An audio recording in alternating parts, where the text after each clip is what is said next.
Assalamualaikum semua, nama aku Shadows and welcome back to my channel di mana aku akan berkongsikan dengan korang kisah-kisah misteri, paranormal dan juga jenayah yang pernah berlaku di dunia kita ini. Alright, so hari ni aku punya setting simple lah. Tak ada green screen belakang aku, memang hanya berlatar belakangkan langsir, dinding warna biru, dinding warna putih. Sebab studio aku dalam proses pembaik pulihan. Macam tu lah kisah dia. Okay, nak kongsi dengan korang sikit lah. Okay, aku takut selalunya korang tengok macam belakang aku green screen kan. Kali ni lain kan. Okay, so simple je setup aku hari ni. Tapi yang paling penting, kisah yang aku nak kongsikan dengan korang pada hari ini. So kisah pada hari ini boleh dikatakan agak misteri lah. So misteri dari segi macam mana tu? Alright, so kisah ni boleh dikatakan famous pada satu ketika dahulu. Ada yang kata benda ni famous tahun 90-an, ada yang kata pada awal 2000, tahun 2000. Dia ada banyak lah dia punya kisah dan cerita yang dah boleh dikatakan dah macam orang kata lauk campur nasi kandar macam tu. Dia dah banyak dia punya campur aduk dia, sampaikan originality story ni dah boleh katakan lari jauh ke apa ke. Okey, tapi yang penting kisah yang aku nak kongsikan diambil sedikit sebanyak daripada pengkongsian daripada ada yang kata pendengar-pendengar, ada yang daripada DJ, salah seorang DJ ni kan. Aku rasa mana yang aku dah sebut DJ ni mungkin dah tahu kisah apa yang aku bakal kongsikan ni. Okey, so tanpa membuang masa, jom kita layan episod pada hari ini. Let's go.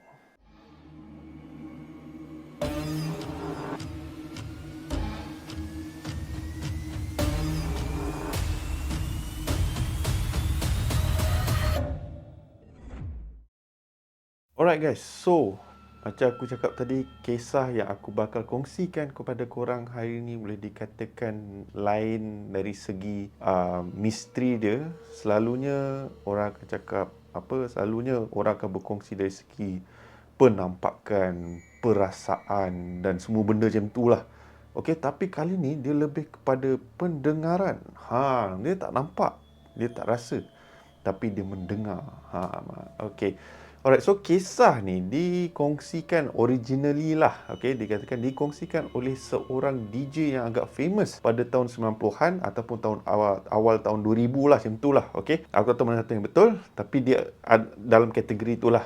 Okey, so nama DJ ni ialah DJ Isma Halil Hamzah. Okey, aku rasa mana yang senior-senior yang tengah tengok aku punya video sekarang ni mungkin kenal dengan DJ ni, sebab DJ ni pada waktu tu famous, especially dengan satu program di waktu malam di mana dia akan berkongsikan cerita-cerita panggilan daripada pendengar-pendengar. Tak kisahlah apa cerita yang nak dikongsikan oleh pendengar, tapi ialah merupakan satu rancangan live radio yang dianjurkan oleh pihak radio tersebut lah. So ada yang kata radio THR lah, radio music aku rasa, aku tak ingat, aku tak berapa ingat sebab dah bermacam-macam jenis radio yang dikatakan DJ tersebut berada lah. Okey, so kisah yang aku kongsikan pada hari ini berkenaan dengan satu panggilan misteri yang diterima oleh DJ Isma Halil Hamzah ni. So benda macam biasalah.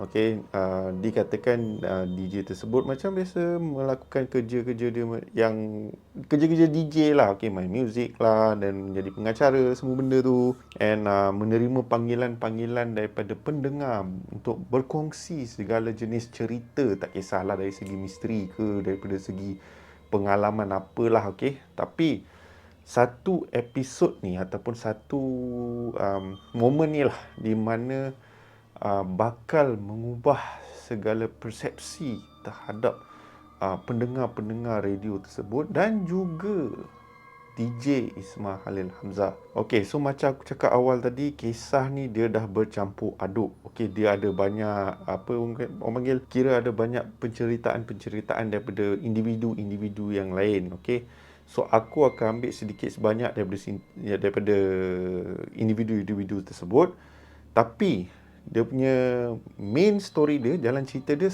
lebih kurang sama, and pengakhiran dia pun sama juga. Okey, ada pengakhiran yang berlainan dan ada pengakhiran yang samalah. Okey, and pada hujung video klip ni akan aku kongsikan dengan korang recording panggilan tersebut lah. Alright. So tunggu sampai penghujung video ni. So dikatakan pada satu malam ni, DJ Halil Hamzah macam biasa tengah menerima panggilan daripada pendengar-pendengar dia, and dia mendapat satu panggilan daripada seorang wanita. So wanita tersebut menceritakan satu kisah di mana kesemua ahli keluarga dia terbunuh, and dia menceritakan jalan cerita tu di mana mereka sekeluarga pulang daripada majlis kenduri kahwin, tak silap aku lah. Daripada majlis kenduri kahwin melalui jalan Karak Lama. So diorang ikut jalan Karak Lama lah, bukan yang jalan highway Karak tu. Dia ada dua jalan Karak, berbeza lah. Ramai yang confuse highway dengan jalan lama. So kebanyakan insiden berlaku dekat jalan lama. Alright. So kembali kepada jalan Karak Lama tu. So dikatakan keluarga tersebut tengah memandu pada waktu malam, and ketika sambil memandu tiba-tiba terserempak dengan sebuah lori yang hanya berlampu satu. Selalu lori lampu dua bukan lampu satu. So mungkin lampu tu rosak, aku tak tahulah. So lampu satu, and then bertentangan jalan lah. Itu macam biasa, standard, right? And for some reason lori tu tiba-tiba tersalah jalan ke termasuk jalan macam mana aku tak tahu, telah mengakibatkan kenderaan tersebut hilang kawalan dan terus jatuh ke gaung. Sambil perempuan tu menceritakan kisah ini pada DJ Halil Hamzah, tiba-tiba dia start menangis, dia start sebab yang kereta tu dah termasuk gaung, dan dia cakap kesemua ahli keluarga dia mati. And dia pun ada dalam kereta tersebut. Ini telah menimbulkan tanda tanya yang agak besar. Sebab apa? Kalau dia berada di dalam kenderaan tersebut dan semua ahli keluarga dia mati, jatuh dalam gaung, semestinya dia pun turut mati sekali.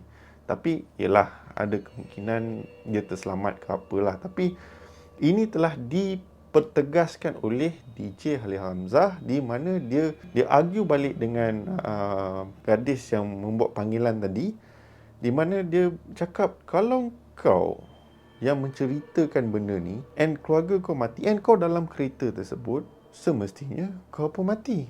Sebab apa? Gaung tu boleh dikatakan agak dalam. Itu satu hal.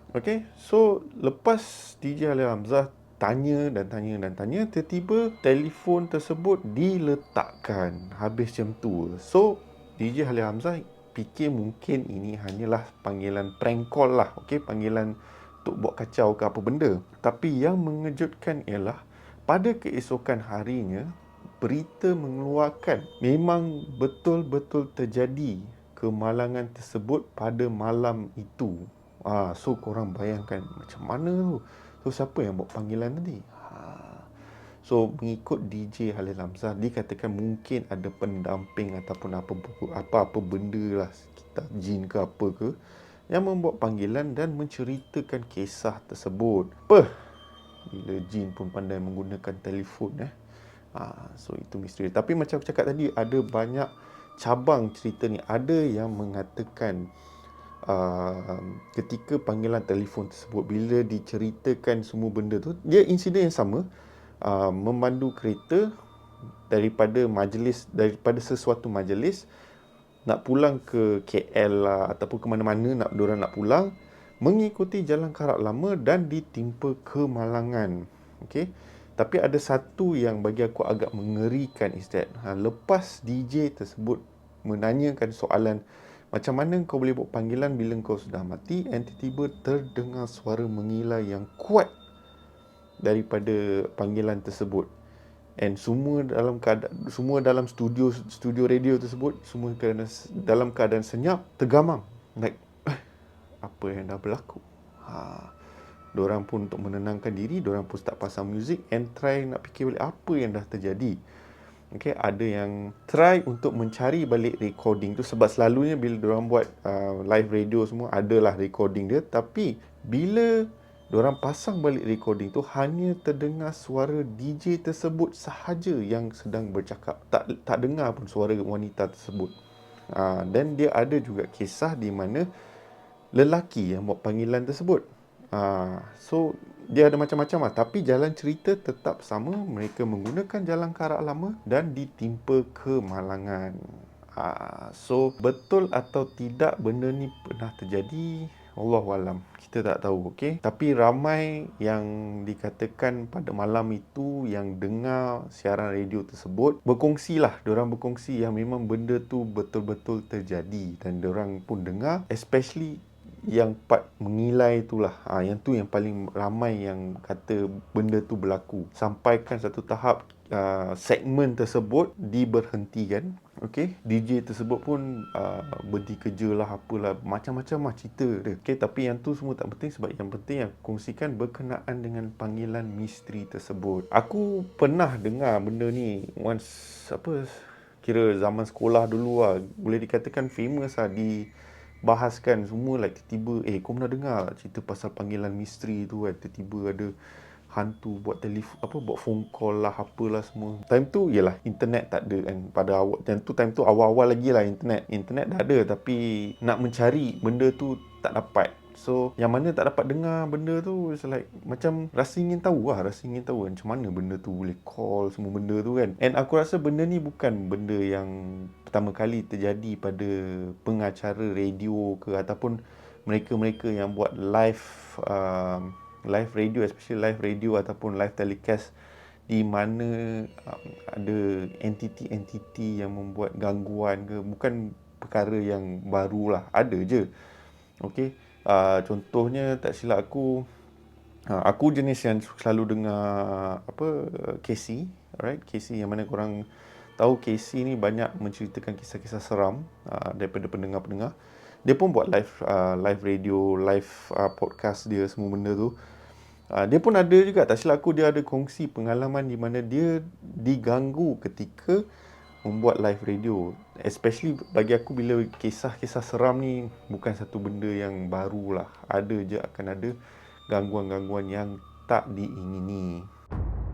So macam aku cakap tadi, yang aku janjikan, aku akan bagi korang dengar misteri panggilan tersebut. Tapi satu je, benda audio ni bukan audio yang sebenarnya. Okay, aku minta maaf sebab yalah, memang ada audio tu, tapi audio ni dirakam semula. Sebab yang macam aku cakap tadi, ada yang kata rakaman tersebut tak dapat tangkap and everything, tapi ini diulang cerita balik melalui rakaman semula. Okay, so korang dengarkan dan korang pertimbangkanlah sendiri. Alright, jom dengar. Okay, mungkin malam ini ingin berkongsi cerita dengan para pendengar kita. Saya nak cerita apa yang berlaku kepada keluarga saya. Keluarga saya dalam perjalanan ke Kuantan menghadiri kenduri. Agak lambat, kami sepatutnya gerak awal. Bapa memandu laju, berjaya memotong kenderaan di depan demi kenderaan. Sampai ke kenderaan terakhir, van putih tersebut seperti tak membenarkan kami untuk memotongnya. Tapi bapa cuba. Kemudian cahaya putih di hadapan. Okey, dan sebab itu apa yang berlaku? Bapa tercampak ke kau? Ibu juga tercampak ke kau?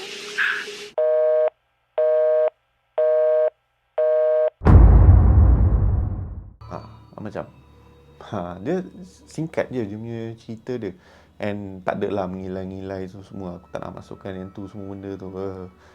Okay, so cerita dia simple, ringkas, alright. Tak ada jenis yang terlalu ekstra ke apa. Tapi apa yang membuat benda ni misteri adalah panggilan tersebut dilakukan oleh makhluk yang tak diketahui asal usulnya. Okay, bukan manusia. Alright, so kalau korang suka pada kisah hari ini, korang boleh tekan butang like, share and subscribe kepada channel aku. And sekiranya sepanjang jalan cerita aku tadi ada yang tersalah ke apa ke, korang boleh drop di komen. Korang boleh share pendapat-pendapat korang. Aku sentiasa terbuka dengan pendapat-pendapat positif daripada pendengar dan viewer-viewer aku. Sebab dari situlah aku dapat memperbaiki diri aku sikit demi sikit lah. Okay, walaupun tak banyak improvement, tapi sikit-sikit boleh lah. Dan sebelum aku end episod pada hari ini, aku ingin mengucapkan terima kasih kepada semua viewer-viewers aku yang sedang menonton sekarang ataupun yang akan menonton channel aku ni. And kepada viewers baru aku yang masih belum subscribe ke channel aku amat berharap akan support korang. Korang boleh subscribe ke channel aku, and akan ada banyak lagi konten-konten yang menarik yang bakal aku keluarkan. So, by the orders of the shadows, sehingga kita bertemu lagi di episod yang akan datang, korang semua stay safe, stay healthy, and Assalamualaikum.